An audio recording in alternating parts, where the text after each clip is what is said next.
Okay, so apparently, Tower of Fantasy, a game which I feel like is in a very, I feel like it is in a very rough spot right now, has apparently got rid of the gacha element in their game, and they're going for like a more MMO. Like they're focusing more on the MMO, and they're currently giving out free weapons and cosmetics, and this is really interesting. So we're gonna watch Brax's video about this. Tower of Fantasy announces new warped server for CN. Oh, so it's only for CN, there's no way. With a bigger focus on the MMO aspects of the game. No gacha, trading with other players, an in-game economy, a guild hub, new combat. This literally fixes the game! Are you kidding? Why does CN get this? By the way, I have never played Tower of Fantasy once, bro.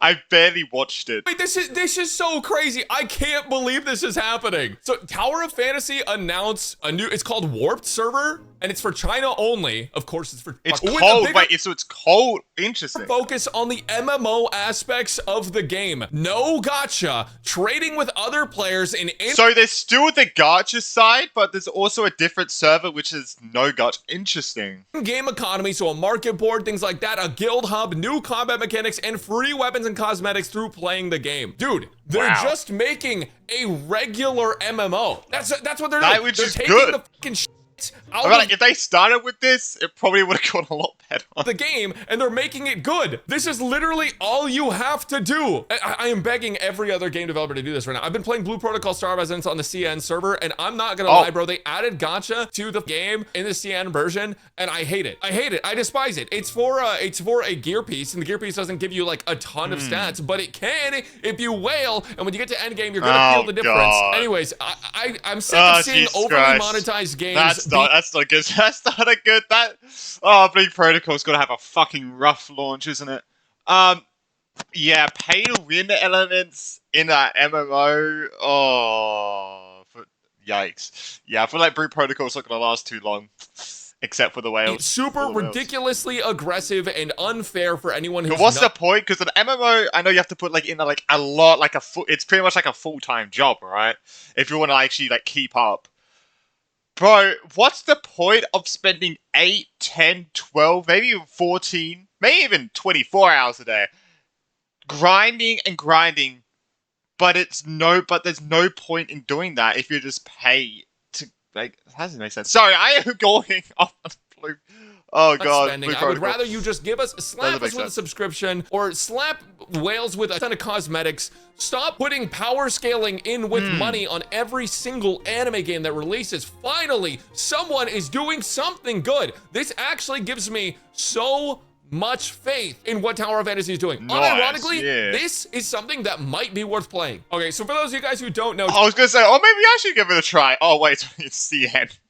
Shit. Tower of Fantasy, when that game launched, it was basically a huge mess, but you didn't really feel the mess at first because it was just kind of fun. It's like, oh, finally we can break free of Genshin Impact. We have another anime open world game, and this is an MMO, which a lot of people were looking forward to. A lot of people really wanted to be able to play with their friends and have it actually mean something. Farm bosses, things like that. But because it was a gacha MMO, they put in a lot of things that required, or basically limited you to what you could actually do in the world. That was one of the biggest issues. And honestly, it's one of the biggest issues with like basically every single anime mobile game that comes out. It limits what you can do, and there's some kind of pay for power mechanic in it that makes it basically something you would never want to touch if you have free will. Yeah, even Blue Protocol's gonna have that, right? Of like, you can only farm a certain thing. So I'm going, okay, the reason I'm talking about Blue Protocol is because it's the freaking background, okay? Unluckily for everyone in the gacha space, none of us actually have free will, so we are all playing gacha games. Well, me, I come from... Like, even whales have a forced to stop at one point, right? They are like, they get forced to stop. MMOs, I really enjoy grinding for power. I really like doing content with my friends. That's like the point of that's the point. That's like one of the big, like, draws to MMOs, isn't it? Like, spending all day, every day, like, getting stronger. But it's like, what's the point of that if you can just pay for it? I like when the boss drops a big shiny thing and I get to loot it. I've never played an MMO and wait for stamina to refresh. I don't like having to wait for my daily reset to be able to loot the thing again. Although I will not lie, like most MMOs have some kind of weekly reset for raids, which I'm totally fine with, right? But I don't like the gachification and the mobile gamification of every single anime game that comes out. Tower of Fantasy was kind of a big problem when it was launching. It just like didn't really play that well, and then even when they fixed it and made it play okay, it still had gacha in it, and it was still, the scaling on the gacha was absurd. You know, in CN it had absurd power scaling, and then in NA they were like, oh, we're gonna nerf the whale potential here. It just doesn't like make sense to me. Gacha in an MMO, it just I feel like those two things just don't mix. Like those two things just don't mix in, like, in my mind. Like, they should be miles away from each other, in my opinion. Like, in my head, I just can't see the link. I just can't. But then they ended up making it scale ridiculous anyway, so there was no saving it, really. But either way, like, fucking put Acheron in an MMO, and then put, I don't know where I'm going with this. I'm sorry, I can't even put it into words because it's just, I don't understand it. What they've just announced looks absurd to me in concept. The fact that they're considering making a game that doesn't have pay for power, or not even a game. Definitely when they might have to EOS soon. They are doing this out of, like, I feel like, because they're desperate, because the game's not making that much. It's making a few $10,000 a month now. From the Gacha reports, I'm pretty sure that's what it shows. Obviously, take that with a grain of salt, but it's not looking good. Server that doesn't have pay for power? God, why don't more games do this? Hello, everyone. This is Sky from the Tower of Fantasy dev team. Thank you for accompanying Tower of Fantasy on 3.5-year journey. The Warp server enters full development, launching August 2025. That's like tomorrow. And by tomorrow, I mean like in 12 days. That's insane. We've studied recent trends in gacha and in gaming. August gonna be a big month for you. And observed one thing. There's still a huge unmet demand for a true anime-style MMO. Dude, shots fired. Oh my God. Blue Protocol, watch out, bro. They're coming for you. I have no idea how it's going to turn out, bro. That game still feels But I feel like it's going to be hard. It's going to be hard for Tower of Fantasy to fix their reputation at this point. It's going to be fucking hard. Oh, they do not have a good reputation. Like, because they feel like the Genshin killer fucking title that apparently they used. Or maybe they didn't. I don't think they did, actually. When I think about it. But it just didn't put them in a good spot. And then, obviously, like, the bugs and stuff at the beginning of the game. They have a lot they have to, like, work on. That's how to play. But wow, it's like the second Blue Protocol was going to come into the space, they're like, go. Shit. Guys, maybe, hear me out. We should make it good. I have an idea. Just hear me out. What if... Get rid of Gacha. What if we made the game good? That's what I just said. I didn't think it would say that. What if we took out everything that made it bad? True. No, it's a crazy idea. It's a crazy idea. I'm sorry. I didn't mean to impose. It was a crazy idea. Making a game good. That is correct. You know, what if we just made it a good game? Like, what if we did that? Oh my God. Players want a game that combines rich... Wait, Blue Protocol is going to have gacha, right? I'm not sure. Because I feel like if Blue Protocol is going to have gacha, I feel like it's not going to see the light of day. Let's just say that.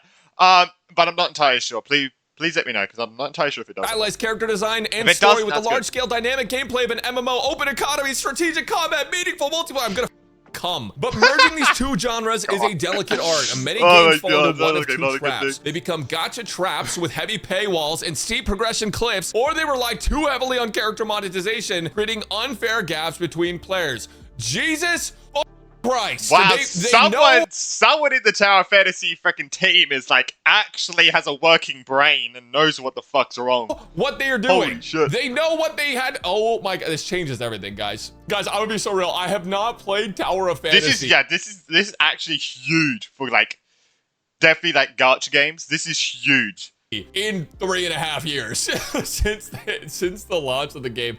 I thought it was going to be pretty fun. I really enjoyed it, and then I saw how crazy the whale progression was and how fast the player base fell off, and it wasn't good enough. And it had the gacha traps and character monetization. This genuinely could be the story of something insane. If they do this and see massive success, that could pave the way for the counterculture of going against the grain within gacha games to create actually that's if they could fix their reputation, and if they obviously if they can actually get like lifted off the ground.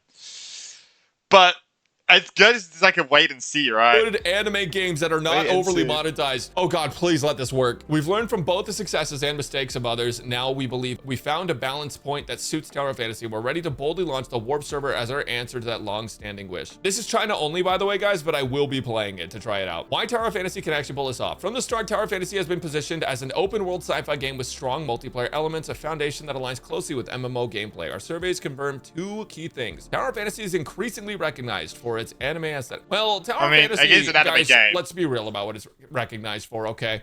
Wait, I actually I've barely seen anything with the game. I think there's a reason we're increasing the revenue. Okay, I was about to say, is it like good as... Yep. Okay, let's not pull any punches here. I think there's a reason. This gives us a head start. In designing the Warp server, we're double down on what players expect from an MMO while shaking up... if you're playing for, like, the characters, I feel like you just go to Nikkei. Traditional pitfalls. The MMO trinity of Warp server. No gacha. Full trading. Seasonal... Okay, wait. You guys don't need that one. Actually, take that one out. Take that... Yeah, no, take that out. Everyone who thinks seasonal resets need to happen is wrong. Don't let them fool you. Actually, we were so close to greatness. If you take that one out, we're good. I think that's all you need to do. Remove... seasonal resets are irrelevant. We can just have, like, one character... Wait, that means that... Yeah, that... Wait, so seasonal resets... What I've got from Asma is that... like, reset your progress, right? Like... Every, like, season it resets, like, your level and stuff, I'm pretty sure, right?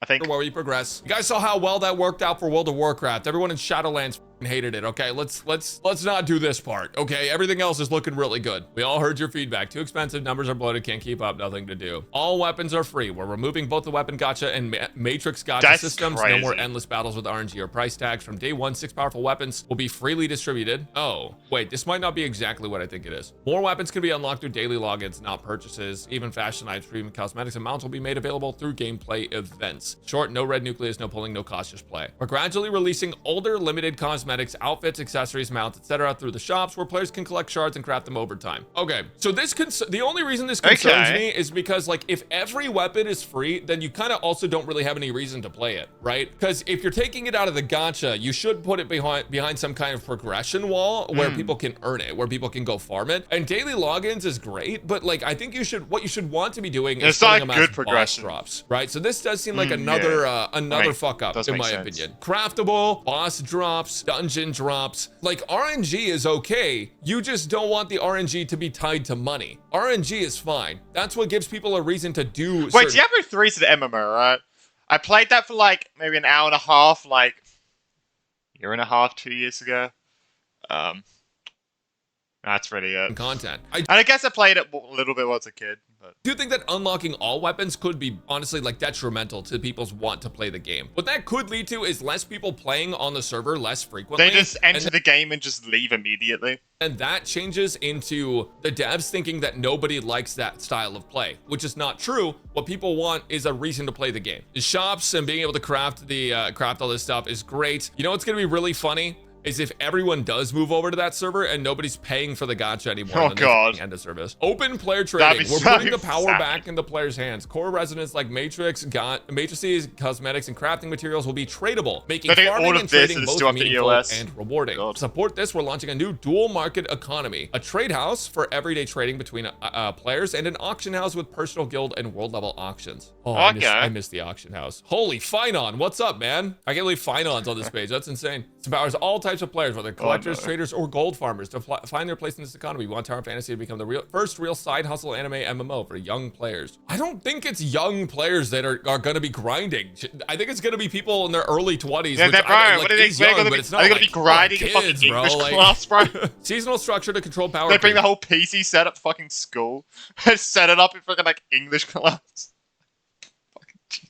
To reduce long-term fatigue and catch-up pressure, Warp Server introduces a seasonal model. Gear and power levels reset or rotate periodically so everyone has a chance to start fresh and compete. New players will receive automatic level boosts and group content to help them catch up. Seasonal rewards include limited time skins, cosmetics, and exclusive ranking titles. Multiplayer content will offer better rewards, including encouraging group play. Okay, so here's a big problem with this. They do not need to reset power. They don't. If you want to do that, start a seasonal server. A lot of players do like seasonal stuff, but seasonal MMOs don't make sense because your goal is to grind. And if you put all this effort into grinding out a character and then it gets reset, what's the point of grinding the character? There's no reason to play. Right? Yeah, that's like the reason why I don't play, like, I didn't play, and I don't like to play, what do you call it? I forgot what you call it. Like betas, but like the thing that like before like a Theater Restart game. What was that thing?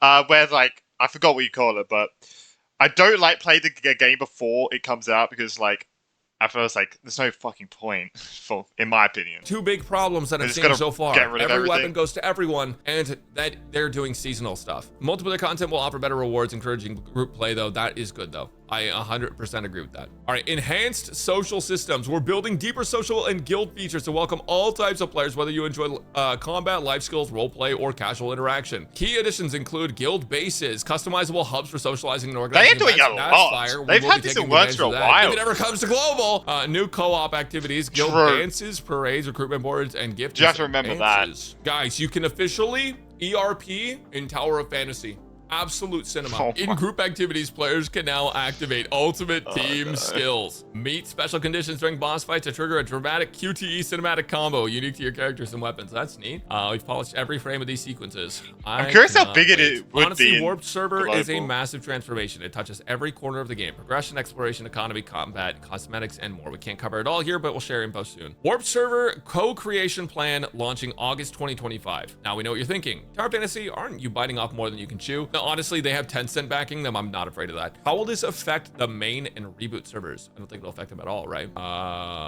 Yeah, no. We officially launched a Warped server co-creation plan this August. We want bold executors who dare to speak up and challenge us to make this the best it can be. Feedback will be yeah, but they're also falling into the same trap. We're gonna release it in CN first, then we're gonna release it global. That has never gone well. It's just not a good idea. Small scale tests, so stay tuned. Why did it have I was gonna say everyone playing the same server, but CN has stricter rules, so I don't know. Have everyone playing the same server? Like, is it really that hard? Because I feel like just make it more fun for everyone, more people to play with.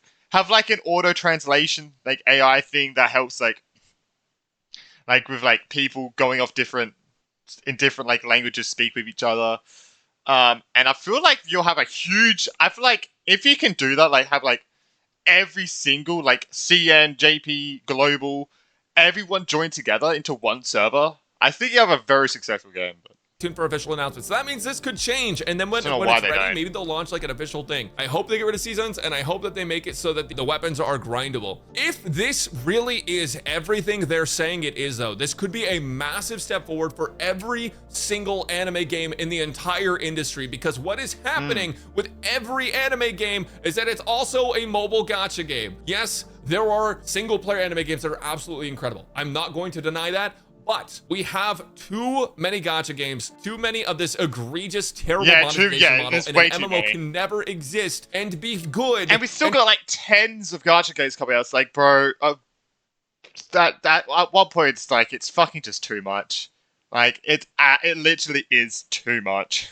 Functional and be popular and as big as the main MMOs are, have as many thriving players and have as many satisfied players, as long as there is a gacha system inhibiting it and these mobile game and gacha mechanics. So what they're doing here could be really massive, and I do have access to Chinese games as long as I can log in with WeChat. So I think I'm gonna see if I can try this game out myself, this update to Tower of Fantasy, because that seems really, really big. I might watch this video if you ever does it on Hopefully it innovates in the industry and everyone takes notes, especially you Blue Protocol. Maybe. Take out your Imagine Gacha right now. Take it out. Nobody needs it. Leveling up your gameplay. Oh yeah, so they do have gacha. Okay. Build a home that has space for. All right, okay. Well, that's actually insane how they're getting rid of gacha. I'm just curious to see how much this will like improve the game, how much like of a success it will be. I feel like it won't. I just don't know if they can revive their reputation. But I guess we'll see, right? But this is huge for the gacha game like sphere, like 100%. And obviously we have the EU laws and stuff. And since I'll go be honest, if like when the EU laws take effect, I'll literally be affected by it because I'm on like some like Genshin and that I'm on European servers. Don't ask me why. It was a mistake. Okay, it was a big mistake. I regret it. But it's if you're wondering, for some weird reason, I thought Europe was the closest. At one point, I was like, ah, shit. I don't know where my thought came from. But yeah, I'm really hoping it definitely sparks some like competitiveness, but I guess we'll see. Anyway, Genshin can never, am I right?